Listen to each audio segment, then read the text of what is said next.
everyone, today I'm going to attempt to make kvass because I've seen a lot of recipes going around. The one that prompted me to try was the one from Life of Boris.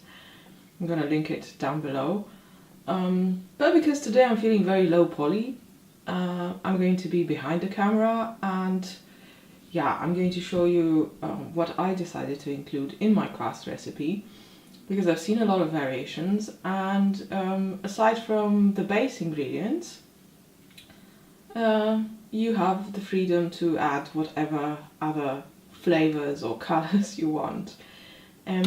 So the base ingredients are the blackest bread you can find and raisins.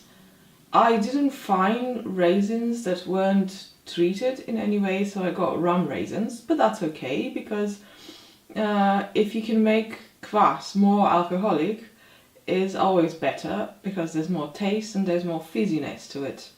So yeah, to start, I'm going to put the bread into this container and then the raisins on top. And I'm going to get some really hot boiling water to put on top. Well, it's been a few hours, namely 8. And my initial kvass mix is in this container, and I'm going to pour it in a very carefully cleaned jar. I've got here, I have no idea what this is called in English. I know the word, but it's not coming now. I'm going to sift the contents into this jar very carefully because I don't want any of the crumbs from the bread to get into the final mix. But I would still like, see, the raisins and the bread have given the liquid a very pleasant colour, and we'll soon see what we got. This is our kvass mix, as it is at the moment. It's a very pleasant, it looks like a tea basically. Or I'm not going to say what else, but you're free to think it. And I am now going to add lemon, lime slices, and my sugar and yeast mix. And finally, our cassis juice for colour. This should complete our process. So this is what we're working with. The kvass mix is very blurry and cloudy at the moment. The yeast looks to have dissolved completely, but I know that's not the case. So I'm really curious how the color and the look of the liquid is going to change after a night of just sitting around and letting the yeast little boys do their magic.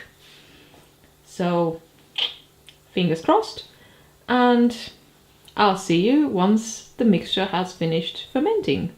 So I'm back. This is the next day, you can tell by the changed lighting, and I'm about to decant the kvass mix into a bottle for it to go into the fridge.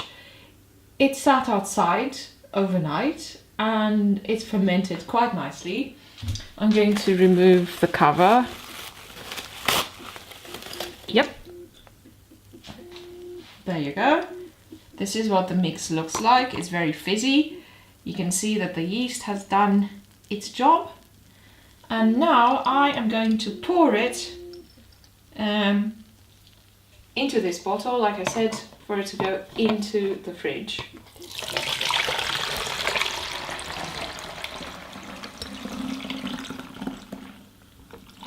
I really hope the bottle will be enough to house all the liquid and to have a bit of room,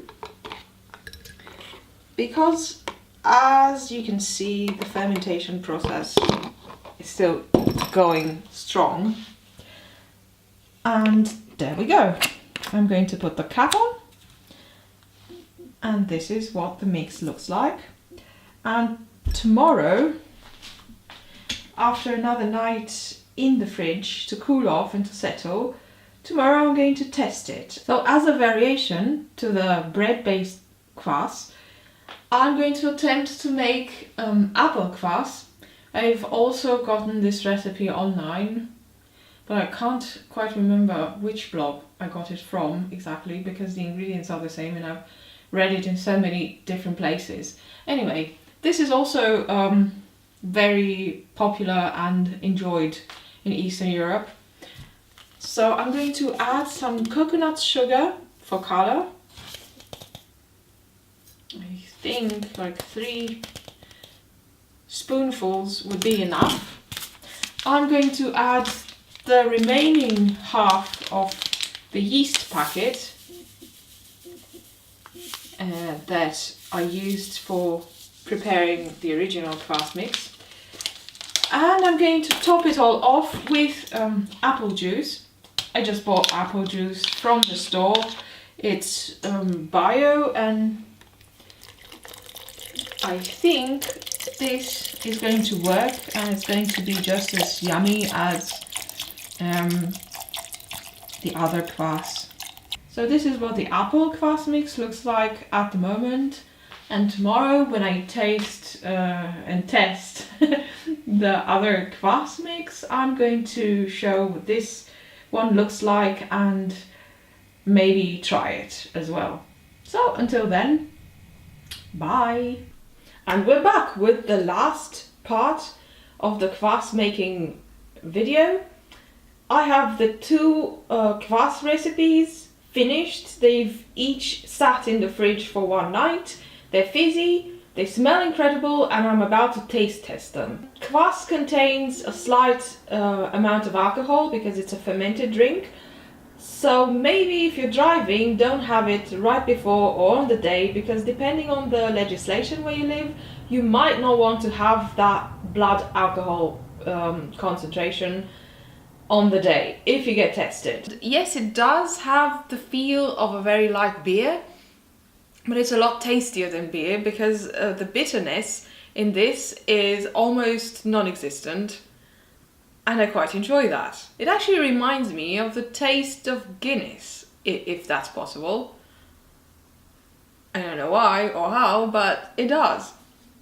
This is definitely something that I'm going to recommend to my parents, to my friends.